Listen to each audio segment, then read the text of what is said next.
suis Marie-Pierre Lemay, je suis la responsable du musée de la résistance et de la déportation depuis 2009. Et je suis dans la collectivité département du Loiret depuis 1994. Très bien. Et pouvez-vous nous présenter votre musée? Bien sûr. Alors ce musée de la résistance et de la déportation de Loris a ouvert ses portes le 18 juin 1988 et il a été créé à l'initiative d'anciens résistants, de déportés, d'élus, d'associations qui voulaient conserver ce patrimoine mémoriel que fut la résistance dans le Loiret et plus particulièrement la résistance dans les environs de Loris, puisque en 1944 il y a eu un très grand maquis à quelques kilomètres en forêt avec désormais maintenant le très célèbre carrefour de la résistance. Très bien. Alors, quelles sont les animations proposées aux visiteurs sur ce site? Alors, les manifestations au cours de l'année changent tous les ans, bien entendu, mais on a quand même des événements redondants qui sont incontournables. On a notamment tous les ans la journée souvenir des déportés, qui se passe en général le troisième week-end d'avril. Et là, c'est l'occasion de commémorer sur l'ensemble de la France, bien entendu, cette journée souvenir des déportés. Et nous, ici au musée, il y a un mémorial qui se trouve dans le jardin. Et au moment de la création du musée, l'association qui gérait le musée à l'époque avait déjà mis des plaques dans ce mémorial pour pouvoir mettre en avant des résistants qui parfois même avaient été tués au combat. Et depuis quelques années, depuis plusieurs années maintenant, on a remis ça en valeur, remis ça en route, et on propose aux familles de résistants déportés de pouvoir financer une plaque. Et dans le cadre de cette journée souvenir des déportés, nous organisons une cérémonie qui rend hommage à la personne concernés. Et ça permet de tisser des liens avec les familles et puis aussi d'avoir vraiment une journée consacrée à la personne avec l'inauguration de la plaque dans le mémorial, mais également l'après-midi on en profite pour faire une conférence et expliquer au grand public ce que fut le parcours de cette personne qui a été honorée le matin. Très bien. Donc le dimanche 24 avril, la journée souvenir des déportés, et là nous aurons justement nous rendrons hommage à Louis Sanson qui a été déporté à Mauthausen.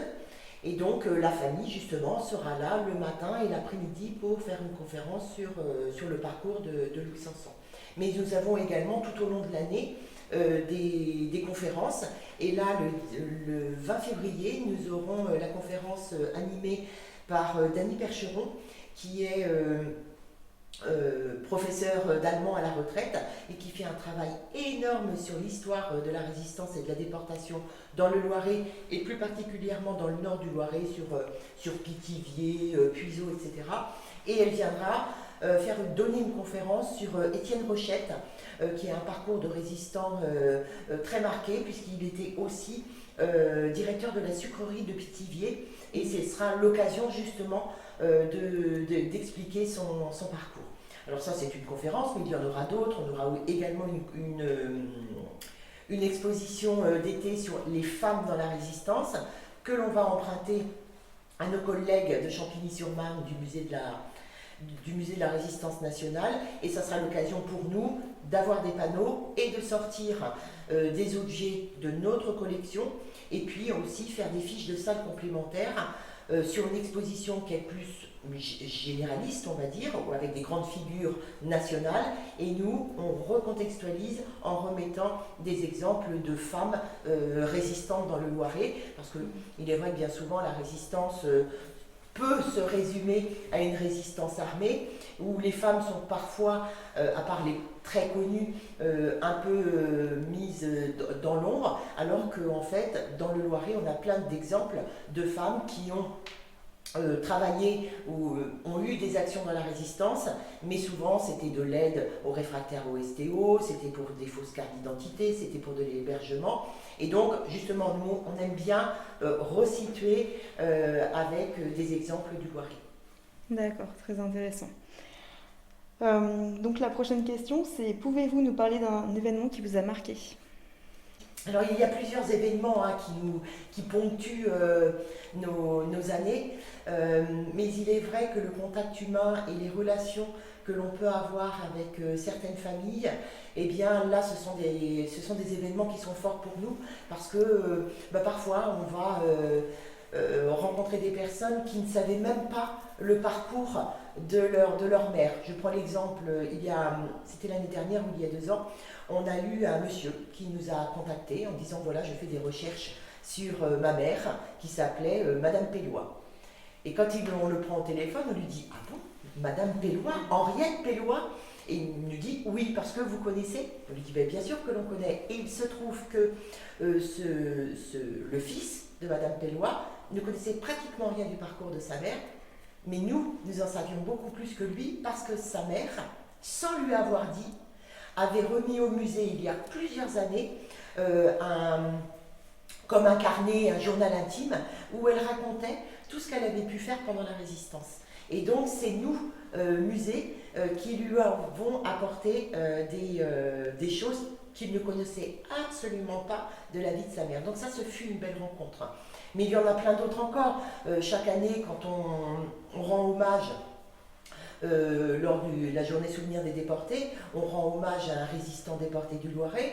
C'est toujours l'occasion de pouvoir rencontrer des familles qui vont nous apporter, eux, des informations, et nous aussi, tout ce travail de mémoire qui nous permet de dire que, en fait, l'histoire d'une personne ne va pas rester seulement une histoire familiale, mais elle va devenir histoire au service de la grande histoire par la connaissance des parcours des uns et des autres. Et c'est ça aussi le fond de travail, je dirais le fond de commerce d'un musée tel que le nôtre, c'est que oui, effectivement, il y a les objets qui sont présentés, oui, il y a la vie d'un musée, les expositions que le grand public connaît, mais il y a aussi tout ce travail en amont et la rédaction de fiches biographiques de résistants, de déportés.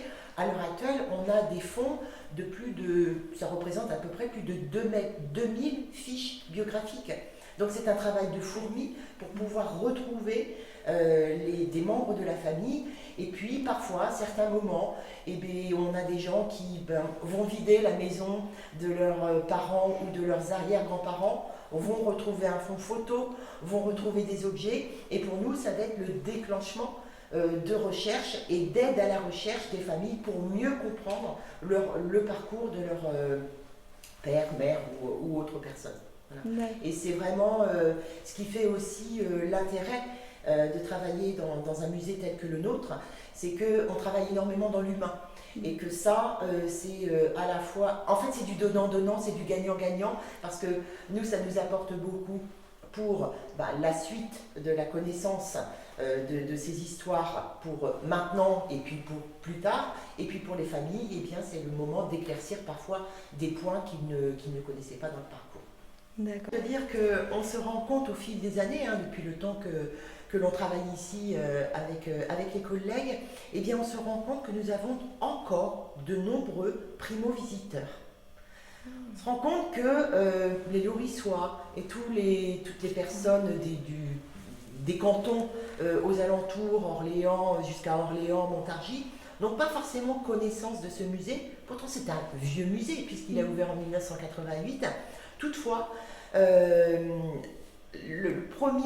j'aurais tendance à dire que la première réflexion est de dire c'est un petit musée, on va y passer peu de temps, et en fait quand les gens arrivent et quand ils ressortent après, ils nous disent mais en fait il y a plein de choses à voir, je ne savais pas ceci, je ne savais pas cela, et que le taux de satisfaction est vraiment très important, et ça nous rassure, et on se dit que finalement on a une dynamique de visite qui fait qu'on a vraiment un musée très attrayant, d'autant plus que depuis quelques années, nous avons développé une application, un jeu sur tablette qui s'appelle Mission Résister. Et là, on donne prête gratuitement aux plus jeunes, parce que justement, on voulait cibler ces familles avec jeunes enfants qu'on avait peu, de dire, écoutez, on a certes la thématique peut faire peur, on peut l'entendre bien sûr, il y a notamment des sujets que l'on n'aborde pas avec des jeunes de 6 ans ou 7 ans. Toutefois, cette application permet justement d'avoir un parcours de visite numérique dans lequel, avec ce jeu sur tablette, ils vont pouvoir visiter le musée et à travers cette visite, qui est interactive, ils vont devoir répondre à des questions, des petits quiz, même sur des connaissances personnelles, et à travers ça, ils vont avoir des personnes, des petites bulles, des personnages en bulles qui vont intervenir, et ces personnages en bulles, à la fin, ils vont comprendre que ce sont des personnes qui ont réellement existé. Donc à chaque fois, on essaie toujours de lier l'objet ou l'outil numérique à l'humain, parce que la Seconde Guerre mondiale, c'est relativement très proche sur l'échelle de l'histoire, et que donc justement, c'est ce qu'on veut absolument développer ici, et ça marche plutôt bien.